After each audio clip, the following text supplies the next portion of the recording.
namaskaram, good morning, adab, assalamu alaikum. Ladies and gentlemen, welcome to News and Views. Jugaad technology, జోడించే technology. పొట్ట నిండితే గాని కడుపులోని engine పనిచేయదు, రెక్కాడితే గాని డొక్కాడదు. ఇది చేతికి కడుపుకు ఉన్న జుగాడ్ టెక్నాలజీ. ఈ టెక్నాలజీతో పేదోడి కడుపు నింపేందుకు ఢిల్లీలోని పెద్దలు ఆహార భద్రతా బిల్లును తెరపైకి తెచ్చారు. బియ్యం, గోధుమలు, తృణధాన్యాలు చౌక ధరకు అందించేందుకు సిద్ధమయ్యారు. ఇంకే ప్రతిపక్షాలు డిజిటల్ సౌండ్ జోడించాయి. గత్యంతరం లేక ప్రభుత్వం ఆర్డినెన్స్తో ఆహార భద్రతా బిల్లును సాకారం చేసుకోనుంది. ఆర్డినెన్స్తో ఆహార భద్రతా బిల్లును తెరపైకి తేవడానికి దారి తీసిన పరిస్థితులేంటి? We'll discuss that in the debate. Friday morning, and here are the top 10 headlines. President to study food ordinance. కీలక నిర్ణయాలపై ఆర్డినెన్స్ వినాశక చర్య సిపిఐ. ఆహార భద్రత ఎన్నో దేశాలకు స్ఫూర్తి, సామాజిక సంక్షేమంలో గొప్ప ముందడుగు, భారత్కు ఐరాస ప్రశంసలు. కాంగ్రెస్ అడుగు ఎటువైపు? పార్లమెంటును ధిక్కరించడమే ఆహార భద్రతా ఆర్డినెన్స్ పై విపక్షాల ధ్వజం, అదో రాజకీయ జిమ్మిక్కు రాజ్నాథ్ సింగ్. రైట్ చివరి నిమిషంలో చర్చలు సఫలం, ఆర్టీసీ సమ్మె విరమణ. తెలంగాణ ఏర్పాటుకు తక్షణ కార్యాచరణ, కేంద్రాన్ని డిమాండ్ చేసిన టీజేఏసీ జాతీయ రౌండ్ టేబుల్ సమావేశం. సెప్టెంబర్లో పురపోరు, ముఖ్యమంత్రి ఆదేశాలు. మాజీ మావో నేత గంటి ప్రసాదంపై కాల్పులు, ఆసుపత్రిలో రోగిని పరామర్శించి వస్తుండగా ఘాతుకం. చివరిగా ఆమీ తూమీకి, బర్తోలిసికి, వింబుల్డన్ ఫైనల్స్ లో ఫ్రాన్స్, జర్మనీ బామలు. ఈ దేశంలో 42% మంది పిల్లలు వయస్సుకు తగ్గ బరువు లేరు. పౌష్టికాహార లోపం వల్ల దాదాపు 50% శిశు మరణాలు. రక్తహీనతతో దాదాపు 19% మంది పిల్లలు అన్నమో రామచంద్ర అంటూ అల్లల్లాడుతుంటే ఆదుకోవడం తప్ప. అన్నదాత సుఖీభవ.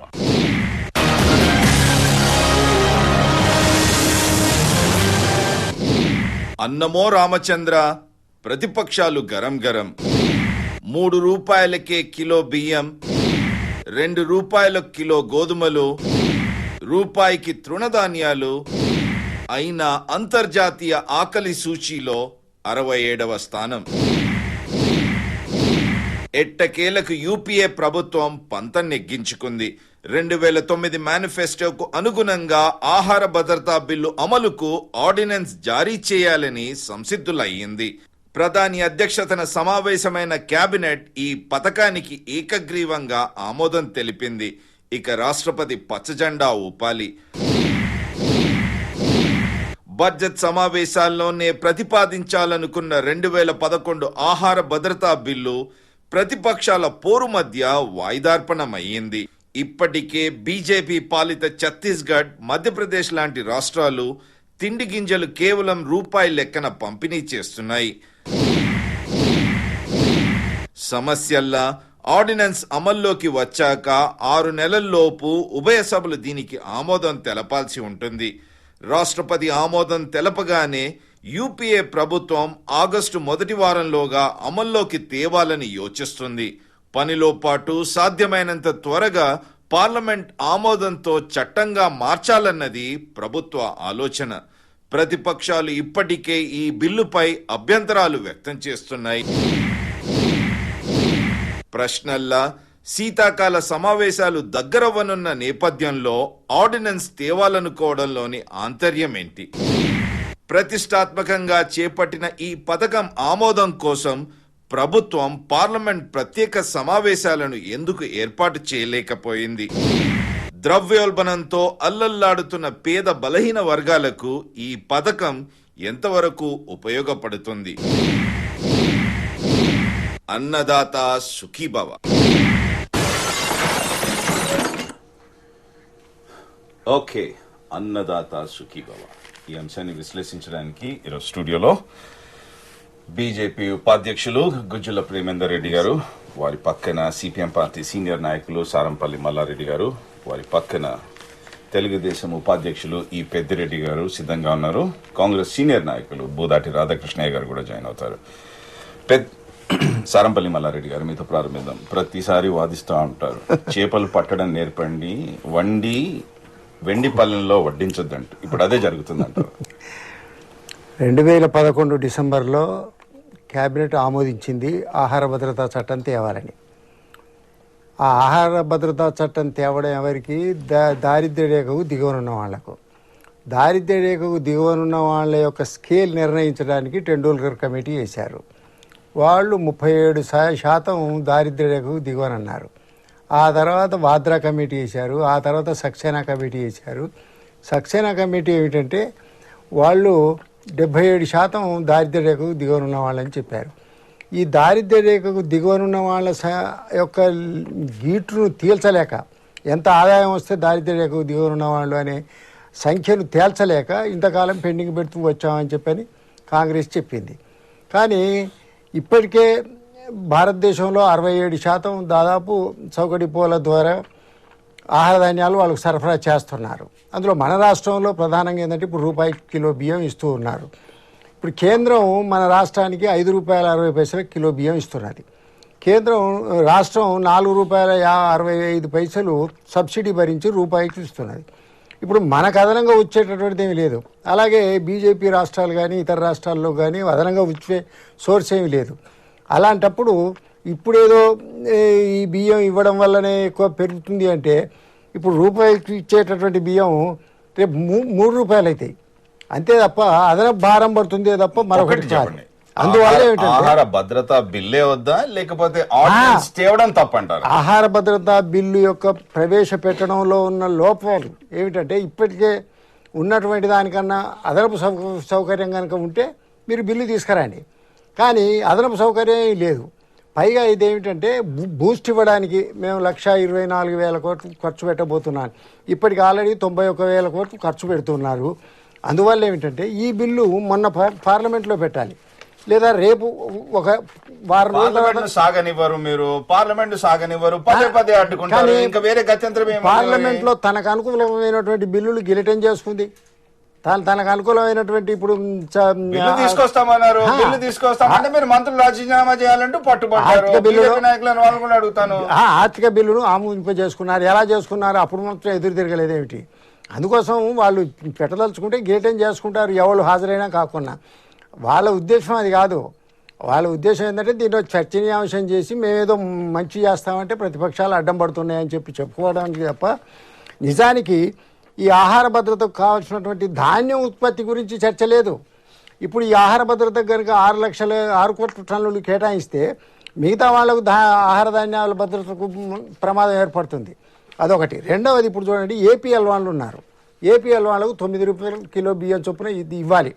కానీ ఈ రోజుకు మన రాష్ట్రంలో ఇవ్వడంలా. అసలు వాళ్ళకి ఇవ్వాలన్నటువంటి పద్ధతి ఉన్నట్టు కూడా ప్రభుత్వానికి తెలియదు. అది కూడా రూపాయి కిలో చొప్పున బీపీఎల్ వాళ్ళకి ఇస్తున్నారు. అందుకోసం ఏపీఎల్ వాళ్ళకు బీపీఎల్ వాళ్ళకు సరే లొసుగులు ఉన్నాయి. ఆర్డినెన్స్ ద్వారా మీరు పదే పార్లమెంట్ అడ్డుకుంటే ఇంకా గత్యంతరం లేక ఆర్డినెన్స్ తీసుకొచ్చారు. ఆర్డినెన్స్ తీసుకొచ్చి దాని తర్వాత ఒకటి సారంపల్లి మల్లారెడ్డి గారు, రేపు మార్పులు చేర్పులు చేయమని చెప్పొచ్చు కదా, అవకాశం ఉంది కదా, ఎందుకు అడ్డుకుంటున్నారు? కాంగ్రెస్ కు ఆర్డినెన్స్ అనేది ఒక కల్పవృక్షం లాగా ఉంది. తనకి ఏమిటంటే తను ఏదన్నా చట్టం తేదలుచుకుంటే ముందు ఆర్డినెన్స్ ద్వారా తెచ్చి ఆ తర్వాత దాన్నే చట్టంగా రూపొందిస్తుంది. తప్పు కాదు. పార్లమెంటును బైపాస్ చేయడం అనేది కాన్స్టిట్యూషన్ రీత్యా పెద్ద నేరం.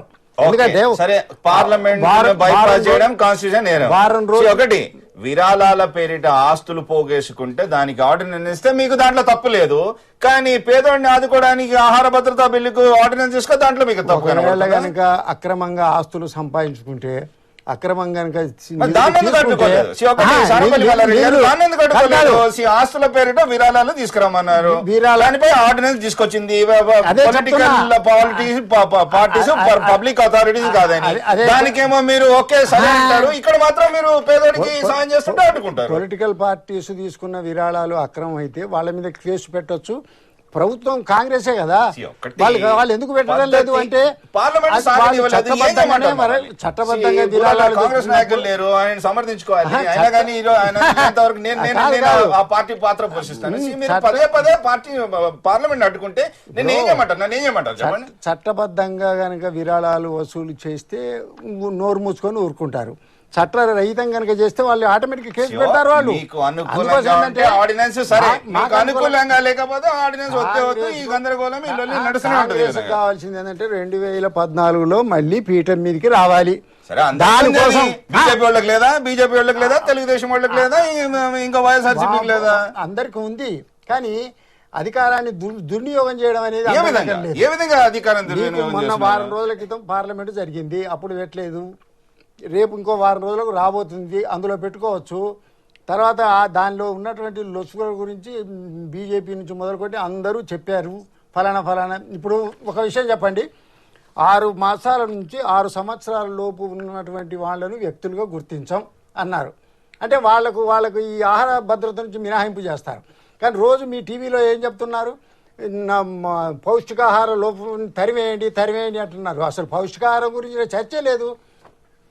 ఒకటి ఓకే. గుజ్జుల ప్రేమేందర్ రెడ్డి గారు డిసెంబర్ 21, 2012 శుక్రవారం ఇదే రోజు ఛత్తీస్గఢ్లో ఇంకో సంవత్సరం ఎన్నికలు ఉన్నాయంటే అక్కడ సేమ్ ఇదే స్కీమ్ను మీరు అక్కడ సాకారం చేసుకున్నారు, మధ్యప్రదేశ్లో సాకారం చేసుకున్నారు. దాని తర్వాత కిరణ్ కుమార్ రెడ్డి కిలో బియ్యం అన్నారు. 42 లక్షల కుటుంబాలకు ఆల్మోస్ట్ 2311 కోట్లు ఖర్చు అయినా కానీ సరే అంటూ మీ ముఖ్యమంత్రి రమణ్ సింగ్ ఆహార భద్రతా బిల్లును, ఫుడ్ సెక్యూరిటీ యాక్ట్ 2012 సాకారం చేసుకున్నారు. ఇప్పుడు మళ్ళీ మీరు ఇది రాజకీయ జిమ్మి కంటే ఏ విధంగా అర్థం చేసుకోమంటారు? ఇప్పుడు ఆహార భద్రత బిల్లు వద్దని ఏ ప్రతిపక్షం కానీ ఎవరు కానీ చెప్పడం లేదు. కానీ దాన్ని తీసుకురావడంలో యొక్క పద్ధతే చాలా కేవలం రాజకీయ లబ్ధిని ఆలోచించే ఇవాళ తీసుకొస్తారు. ఛత్తీస్గఢ్ చేసింది అది రాజకీయ లబ్ధి కాదు. అక్కడ క్లియర్ గా ఇప్పుడు అక్కడ పరిస్థితి ఛత్తీస్గఢ్ రాష్ట్రంలో చాలా మంది ట్రైబల్స్ ఉన్నారు. నేను ఇక్కడ కూడా వద్దనడం లేదు నేను. కానీ ఇక్కడ ఏంటంటే ఎన్నికలు రాబోతున్నాయి కాబట్టి మేం పెడితే మిగతా వాళ్ళు వద్దన్న నీకు అంత మంచి సంవత్సరం ముందు మీరు సాకారం చేస్తున్నారు కదా, మీరు ఎన్నికలకు కూడా కసరత్తు చేస్తున్నారు. అటువంటిప్పుడు యూపీఏ 9 years అయింది, ఇన్ని రోజుల నుంచి ఎందుకు పెట్టలేదు? ఎప్పుడు బిల్లు తీసుకొద్దామంటే 9 సంవత్సరాల్లో అడ్డుకునేది ఏమిటండి? ఎన్నో బిల్లులు ప్రవేశపెట్టిళ్ళు, 9 సంవత్సరాల్లో అడ్డుకునేది లేదు. కేవలం ఇది రేపు రాబోయే ఎన్నికలను దృష్టిలో పెట్టుకుని హడావుడిగా ఈ విధంగా 9 సంవత్సరాలు మీరు పరిపాలిస్తూ ఇవాళ ఈ విధంగా ఆర్డినెన్స్ రూపంలో తీసుకురావాల్సిన అవసరం ఏమున్నదనేది ఒకటి. రెండో పాయింట్, పదే పార్లమెంట్ అడ్డుకోండి, సాగనీయరు. 10 నిమిషాల తర్వాత సభ ప్రారంభమవుతుంది, మీరు అడ్డుకుంటారు. అంటే దీనికంటే ఇంకా ముఖ్యమైన విషయము, వేల లక్షల కోట్ల రూపాయల అవినీతి జరిగినప్పుడు దానిపైన నిలదీయడం తప్ప. ఇవాళ అది కూడా ప్రజలకు ఉపయోగం కోసమే కదా. కాబట్టి ఇంకో మీ ప్రాబ్లం ఏంటి? బిల్లు వద్దా లేకపోతే ఆర్డినెన్స్ వద్దా? నేను అదే చెప్తున్నాను, బిల్లు విషయంలో ఎవరు వ్యతిరేకించడం లేదు. కానీ దాన్ని మీరు అడ్డుకున్నారు. నేను 2004 నుంచి నేను ప్రమాణం చేస్తున్నాను, హామీ ఇస్తున్నాను ప్రజలకు. ఇప్పుడు మీరు తీసుకొస్తారు, పదే అడ్డుకుంటే నన్ను ఏం చేయమంటారు? ఆర్డినెన్స్ తీసుకొచ్చారు, ఇంకా దానికి చేసేది ఏం లేదు. కానీ రేపు పార్లమెంట్ ను మీరు ఫేస్ చేయండి, పార్లమెంట్ లో దానిపైన చర్చ జరపండి, అప్పుడు ఏం జరుగుతుందో చూద్దాం. రెండో విషయం అదే అన్నారు కదా, ఆర్డినెన్స్ మీరు అడ్డుకున్నారు. ఇంకో నెల రోజులు ఉంది శీతాకాల సమావేశాలకు, అప్పుడు మేము పార్లమెంట్ తీసుకొద్దాం, అప్పుడు చర్చిద్దాము. మీకు ఎలక్షన్స్ దగ్గరికి వస్తున్నాయి కాబట్టి ఈ విధమైన ఆలోచన. సో మీరు చేస్తే మీకు ఎలక్షన్స్ కాదు, కాంగ్రెస్ పార్టీ చేసిన ఈ పద్ధతి ఎందుకని. ఇంకొక విషయం ప్రధానంగా ఏంటంటే, ఈ రోజున ఈ ఫుడ్ సెక్యూరిటీ బిల్లును ఏ విధంగా సాకారం చేస్తారనేది కూడా ఇంపార్టెంట్. కేవలం తేవడమే కాదు, ఆ సమస్య మాకు వదిలేసండి. ఆ సమస్య కాంగ్రెస్ పార్టీకి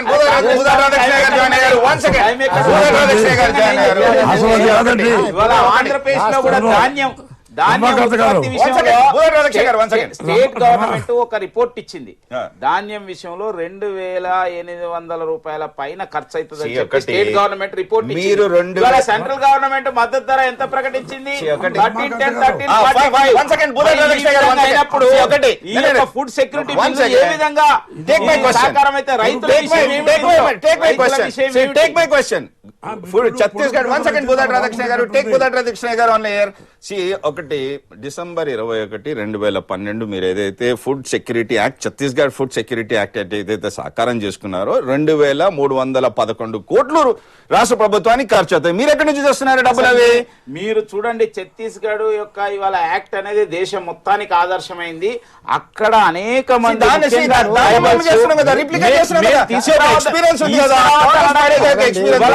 అగ్రికల్చర్ గ్రోత్ రేటు ఛత్తీస్గఢ్ లో 13% ఉంది, మధ్యప్రదేశ్ లో 18% ఉంది, గుజరాత్ లో 12% ఉంది, అదే ఆంధ్రప్రదేశ్ లో 1.96% ఉంది.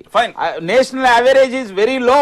కాబట్టి మేము అడిగేది ఏంటంటే, నీకు ఆ విధమైన ఉత్పత్తి అవకాశం ఉంటే చేయండి. ఆ ఉత్పత్తి విషయంలో ఏం ఆలోచిస్తున్నారు? రైతుల విషయంలో ఏం సన్నకారు రైతు బడుగు వర్గాల చేస్తున్నారని మేము అంటున్నాం. బుధాటి రాధాకృష్ణ గారు ఫుడ్ సెక్యూరిటీ యాక్టా లేకపోతే పొలిటికల్ సెక్యూరిటీ యాక్టా? ఇప్పుడు చూసేదాని కళ్ళని బట్టి ఉంటుందండి. పసిరి కళ్ళకి ప్రతి లోకమంతా పచ్చగా ఉన్నట్టే కనపడుద్ది. సో ఇది మంచిగా చూసేవాళ్ళకి మంచిగా కనపడుద్ది. అదే ఇంటెన్షన్గా ఇది కావాలని తప్పులు ఎంచాలనేటువంటి వాళ్ళకి అది పొలిటికల్ సెక్యూరిటీ యాక్ట్ గానే కనపడుద్ది. ఇవి ఏది మనం ఏమి చెప్పలేము. ఎందుకంటే వాళ్ళ ఆశ పాపం ఈ ఫుడ్ సెక్యూరిటీ బిల్లు రాకూడదని, ఇది కాంగ్రెస్ పార్టీ తేకూడదని. అసలు ఫస్ట్ ఆఫ్ ఆల్ అనట్లేదు. ఎందుకు ఇన్ని రోజులు ఆగిందని ఆగిన సంగతి మీకు తెలియదు. అడ్డం కొట్టిన వాళ్ళకి ఎందుకు అడ్డం కొట్టారు? అసలు పార్లమెంట్ లో దీనికి అడ్డం ఎందుకు కొట్టారు? అసలు దీనికి ఎందుకు అడ్డం నిలబడ్డారు? ఏ రీజన్ తో అడ్డం నిలబడ్డారు? బుధాటి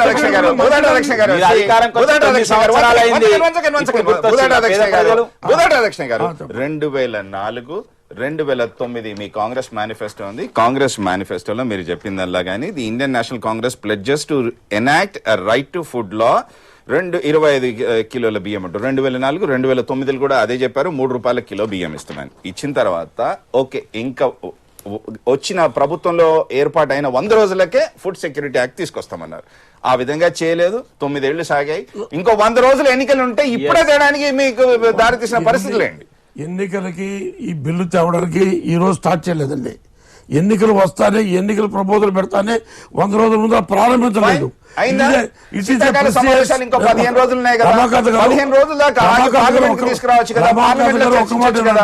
food security bill is not an ordinary bill. ఇది చాలా విస్తృతంగా దేశవ్యాప్తంగా ప్రతిష్టాత్మకమైన బిల్లు కదా. ప్రతిష్టాత్మకమైన బిల్లు అయినప్పుడు ప్రజాస్వామ్యానికి అత్యున్నత స్థానం పార్లమెంటు. పార్లమెంట్ లో చర్చించాలి కదా. పార్లమెంట్ లో ఎందుకు చర్చించలేకపోతున్నారు? ఎందుకు సారంపల్లి మల్లారెడ్డి గారు, తెలుగుదేశం నాయకులు కూడా ఇంకా మాట్లాడాలి. 1 సెకండ్ సారంపల్లి, we'll open up the debate. 1 second ఆయన వివరణ ఇవ్వండి. ఓకే, ఇది దిస్ ఇస్ ఇనిషియేషన్ ఎప్పుడు వచ్చింది అనేది మనం గమనించాలా. బిల్లు ఎప్పుడైంది, ఆర్డినెన్స్ ఎప్పుడు తెచ్చారనేది కాదు క్వశ్చన్. అసలు ఈ ఫుడ్ సెక్యూరిటీ యాక్ట్ కి ఇనిషియేషన్ ఎప్పుడు, ఎన్ని ఇబ్బందులు ఎదుర్కొన్నది, ఎంత విస్తృతమైన చర్చ జరిగింది. ఎందుకంటే సాకారం చేసుకున్నారు, న్యూక్లియర్ బిల్లు సాకారం చేసుకున్నారు. 1 సెకండ్ రాధాకృష్ణ గారు, ఎఫ్డిఐ బిల్ సాకారం చేసుకున్నారు, న్యూక్లియర్ బిల్ సాకారం చేసుకున్నారు. ఇది ఎందుకు సాకారం చేసుకోలేకపోయారు? ఆర్డినెన్స్ ఒకటి. ఆర్డినెన్స్ పైన chief justice PN Bhagwati heading a constitution bench in DC Wadhwa versus state of Bihar కేసులో ఆయన 67, 81 ప్రాంతంలో ఏదైతే 180 యాక్ట్లు తీసుకొచ్చారు, 2014 ఆర్డినెన్స్లు తీసుకొచ్చారో ఆయన దానిపై తీర్పు చెప్తూ ఆయన ఏమన్నాడు, ఇదంతా మంచిది కాదు ప్రజాస్వామ్య వ్యవస్థకు. The power to promulgate and ordinance is essentially a power to be use to meet an extraordinary situation and it cannot be allowed to be perverted to serve political ends అంటూ ఆయన ఆ రోజు తీర్పు చెప్పాడు. మళ్ళీ మీరు ఆర్డినెన్స్ సహకారం మొగ్గు చూపుతున్నారు. ఎక్స్ట్రాడినరీ బిల్ పార్లమెంట్ లో వాడు బిల్ తేవడానికి సిద్ధమైనప్పుడు అడ్డం వచ్చి పార్లమెంట్ లో అడ్డం కొట్టి బయట అడ్డం కొట్టి చేయనివ్వకుండా ఎప్పుడైతే అడ్డుపడుతున్నారో అప్పుడు తప్పనిసరిగా చేయాలనేటువంటి ప్రత్యేక సమావేశాలు పిలవండి.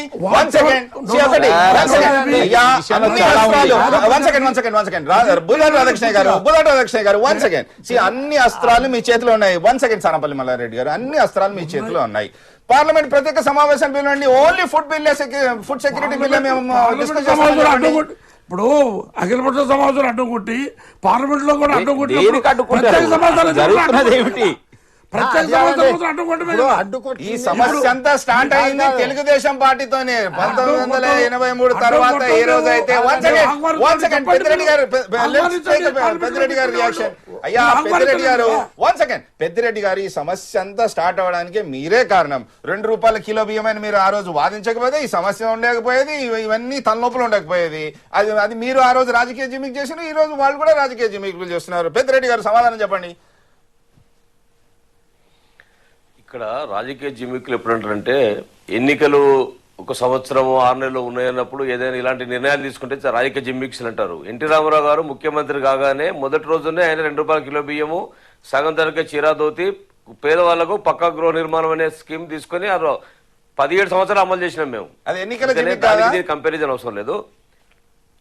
గెలిచిన తర్వాతనండి, గెలిచిన తెల్లారే సంతకం అది ముందే ప్రామిస్ చేసినాకనే కదా గెలిచింది. ముందు పెట్టేది ఎన్నికల జిమ్మికు.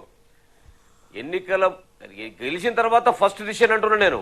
ఎన్నికలకు పోయే ముందు తీసుకున్న డిసిషన్ కాదు, ఎన్నికల్లో గెలిచిన మరుసటి రోజు తీసుకున్న నిర్ణయం. నెంబర్ 2 ముందుగా చేయొద్దంటారా? ఎప్పుడో 10 నెలలు 11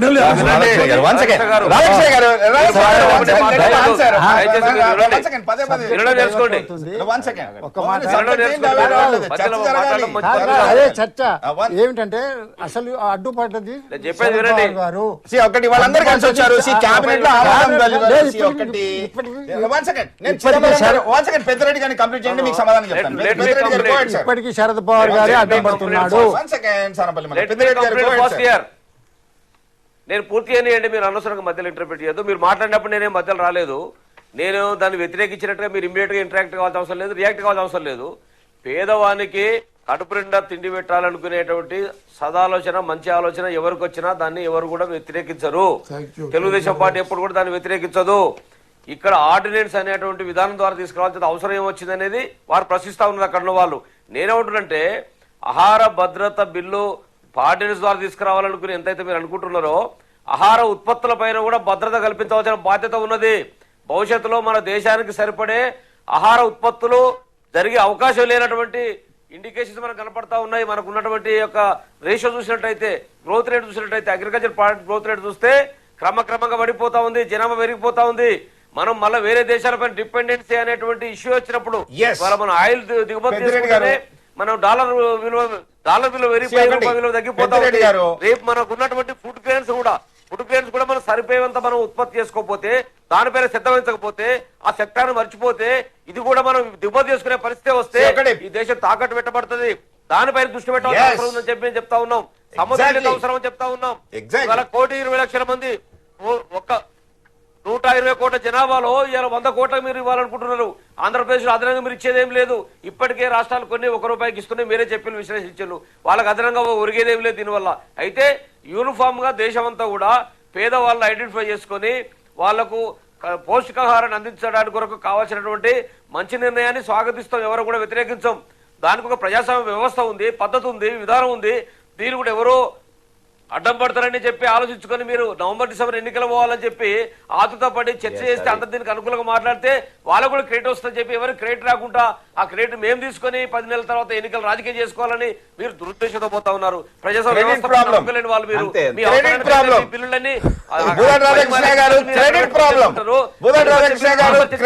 అవకాశం ఎందుకు కల్పించారు? మీరు చేయడం కాదు, దేశాన్ని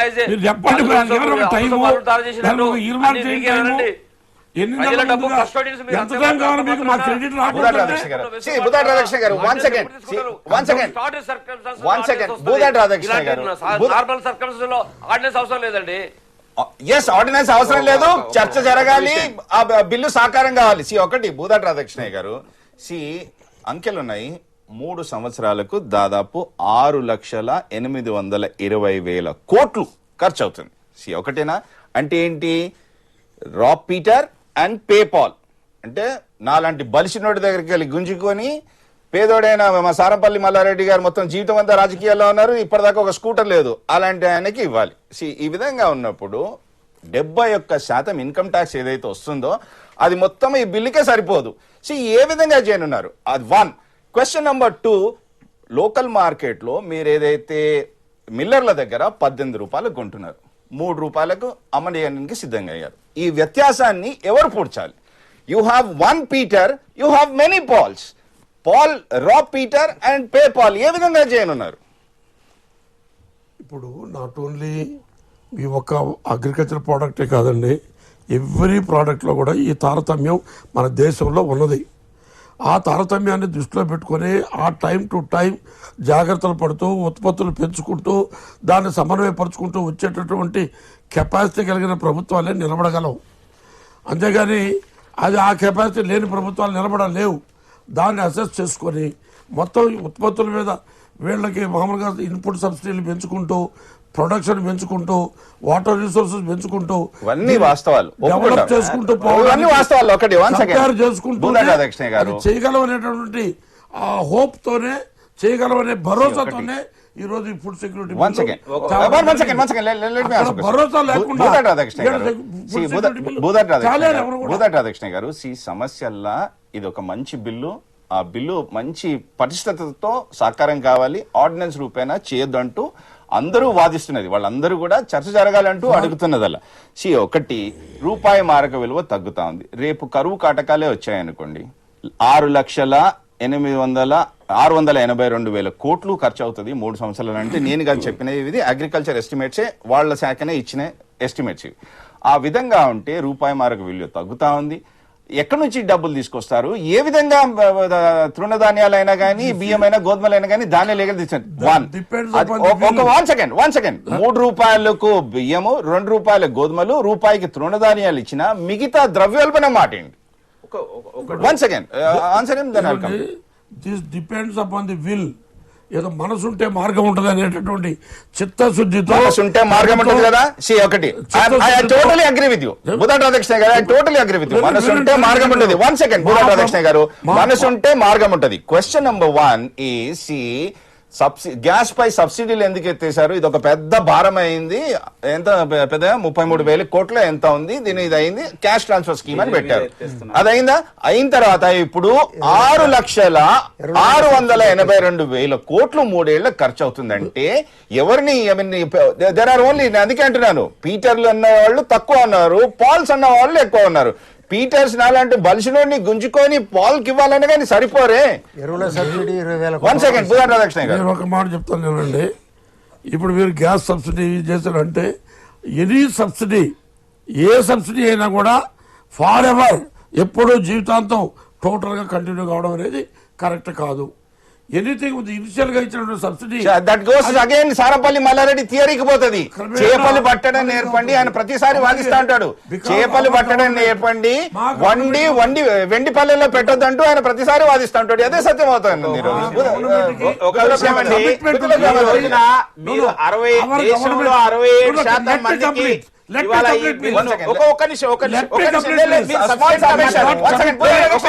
వినండి, మీరు 67% మందికి 67% మందికి ఇవాళ ఇస్తామంటున్నారు. దేశంలో అగ్రికల్చర్ గ్రోత్ రేట్ ఏమిటి? వాళ్ళ ఆంధ్రప్రదేశ్ లో 1.96% మాత్రమే ఉంది. మీరు బహిరంగ మార్కెట్ లో బియ్యం ఇవాళ 40 రూపాయల నుంచి 50 రూపాయలు అమ్ముతున్నాయి. మీరు ఇవాళ ఇది ఎంత మందికి ఇస్తున్నారు? ఏ విధంగా ఇస్తారు? కేవలం ఇది ప్రచార ఆర్భాటం కోసం, ఎన్నికలు నెగ్గడం కోసమేనా? నిజంగా ఇంప్లిమెంటేషన్ కావాలంటే మీరు ఇవాళ ఉత్పత్తి విషయంలో గానీ, రీసెర్చ్ విషయంలో గానీ, తర్వాత మిగతా అనేక విషయాల్లో ఏదైతే మౌలిక సదుపాయాలు, రైతులకు ఇరిగేషన్ విషయంలో గానీ, ఎరువులు గానీ, మిగతా అనేక విషయాల్లో తీసుకోవాల్సింది ఆ యొక్క బిల్లు తీసుకొస్తే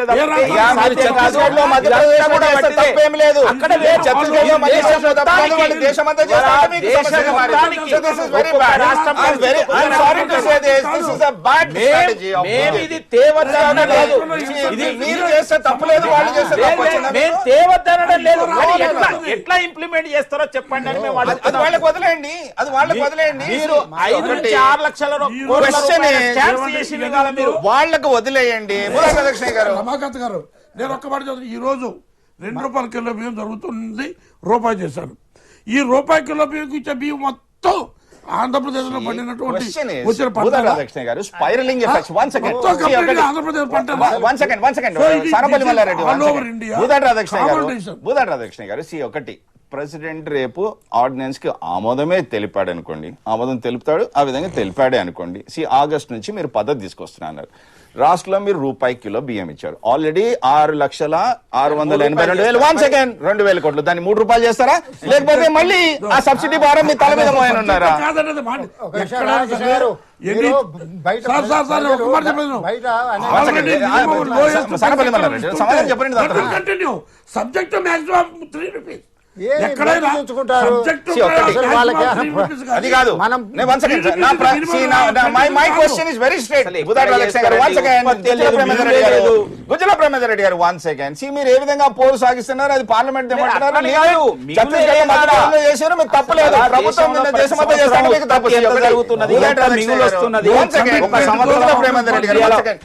రాధాకృష్ణ గారు, యూపీఏ ప్రభుత్వం ఆన్సర్ మై క్వశ్చన్. మీరు you are dodging my question. Answer my question. రేపు ఒకవేళ ఆగస్ట్ లోనే ఇది సాకారమైంది, ఎన్ని రేషన్ కార్డులు ఉన్నాయో తెలియదు, ఎంతమంది జనాభా ఉందో తెలియదు, ఏదైతే అమ్మ హస్తం పేర్లు ఆ రోజు అడిగినా కానీ వివరాలు ఇవ్వలేదు. ఈ విధంగా ఉన్నప్పుడు రూపాయి కిలో బియ్యం ఏదైతే ఇస్తున్నారో కేంద్ర ప్రభుత్వం, ఓకే మేము మా ఫుడ్ బిల్, సెక్యూరిటీ బిల్ రాజకీయ జిమిక్ కాదు, మేము ప్రజలకు సేవ చేయాలని అనుకున్న విధంగా సాకారమే చేసుకున్నారనుకోండి, ఆ రూపాయి కిలో బియ్యం 3 రూపాయలు అవుతుందా? ఒకటండి, subject to the maximum of 3 rupees, అంతేగాని మినిమం 3 రూపీస్ అని కాదు. పెద్దిరెడ్డి గారు, has a point. 1 second. Peddireddy గారు, 2 రూపాయలకి ఇస్తుంటే పెద్దిరెడ్డి గారు, 1 second. 1కి ఇస్తే 1 కంటిన్యూ అవుతుంది. బట్ 5 ఇస్తుంటే 3కి దిగద్ది, 6 ఇస్తుంటే 3కి దిగద్ది. So, 1 second. సబ్జెక్ట్ See, ఒకటి, భూదాన్ రాధాకృష్ణ గారు, ఆ సబ్సిడీ భారం ఎక్స్ట్రా. పెద్దిరెడ్డి గారు, ఆహారం అందివ్వాలని ఒక కమిట్మెంట్ తప్పు పడట్లేదు సార్, తప్పు పడట్లేదు సార్. రాధాకృష్ణ గారు, విత్ ఆల్ రెస్పెక్ట్ బిల్లును తప్పు పట్టట్లేదు. ఏంటంటే చర్చ జరగాలంటున్నాము. 1 సెకండ్ పెద్దిరెడ్డి గారు, 1 సెకండ్ పెద్దిరెడ్డి గారు, 1 second. Listen to the opposition sir. 1 second sir. Any process, not 1 after 1, argument చేసుకోవడంలో along with 1 by 1. 1 second Sarapalli Mallareddy గారు, 1 సెకండ్. భూదాన్ రాధాకృష్ణ గారు, పెద్దిరెడ్డి గారు has a point. దేనివల్ల దీనివల్ల నిర్ణయాలు అనేది మనం ప్రజల పాయింట్ ఆఫ్ వ్యూ కొన్ని విషయాలు వాస్తవాలు చెప్పుకోవాల్సిన అవసరం ఉంది.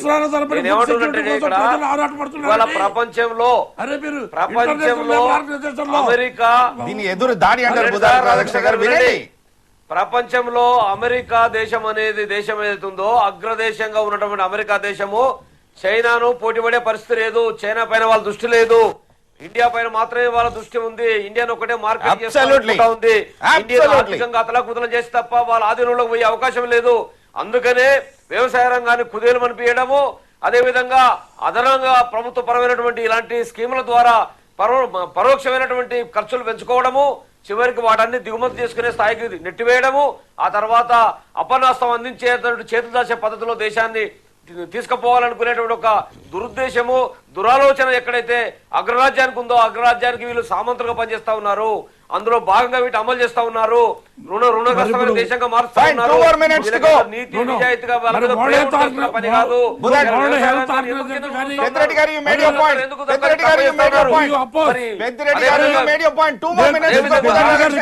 ఎరువులపైన ఎందుకు ధర వేస్తా ఉన్నారు, తగ్గిస్తా ఉన్నారు. వ్యవసాయ రంగాన్ని పూర్తిగా నాశనం చేయడం, వ్యవసాయ పరిశ్రమ చేస్తే పెద్దిరెడ్డి గారు, you made your point crystal clear. 1 second. Peddireddy గారు, you made your point crystal clear. Bhoodan Radhakrishna గారు, అది కాదండి, వరల్డ్ హెల్త్ ఆర్గనైజేషన్ లో ఇది ఈ సబ్జెక్ట్ రెజల్యూషన్ పాస్ చేసి ఇండియాకి డైరెక్షన్ ఇచ్చి నాట్ టుడే ఆర్ ఎస్టర్డే, ఇది సంవత్సరాల తరపుడుగా పర్సూ చేస్తూ ఫుడ్ సెక్యూరిటీ కావాలి, ఫుడ్ సెక్యూరిటీ ఇంటర్నేషనల్ గా నేషనల్ గా ఇక్కడ పేద ప్రజల్లో కూడా ఒక వాయిస్ రైజ్ అనేక సంవత్సరాలుగా ఇది నడుస్తూ వస్తుంది. ఈ రోజుకి చేయగలిగినందుకు ఇక్కడే వింటలేరు, పార్లమెంట్ లో రాధాకృష్ణ గారు మీరు ఒక మాట వినండి. మీరు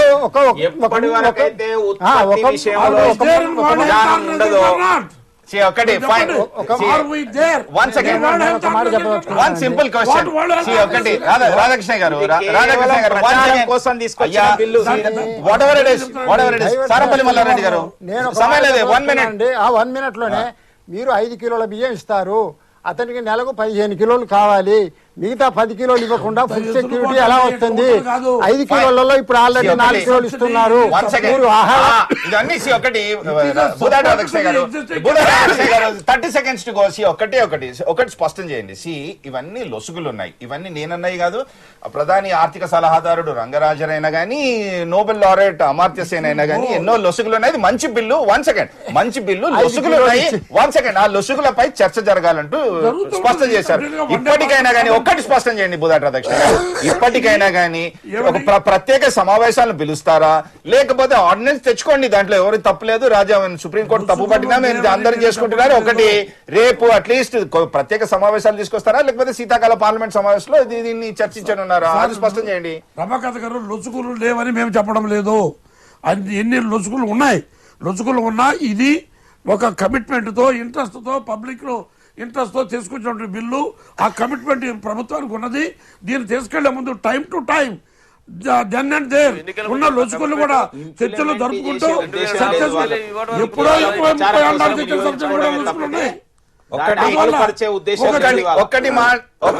ఒక మాట మాత్రం వాస్తవం, లొసుగులంటూ ఉన్నాయి. అవి నేను చెప్పింది కాదు, ప్రధాని ఆర్థిక సలహాదారుడు చెప్పింది. నోబెల్ 1 సెకండ్ రాధాకృష్ణ గారు, సమయం లేదు.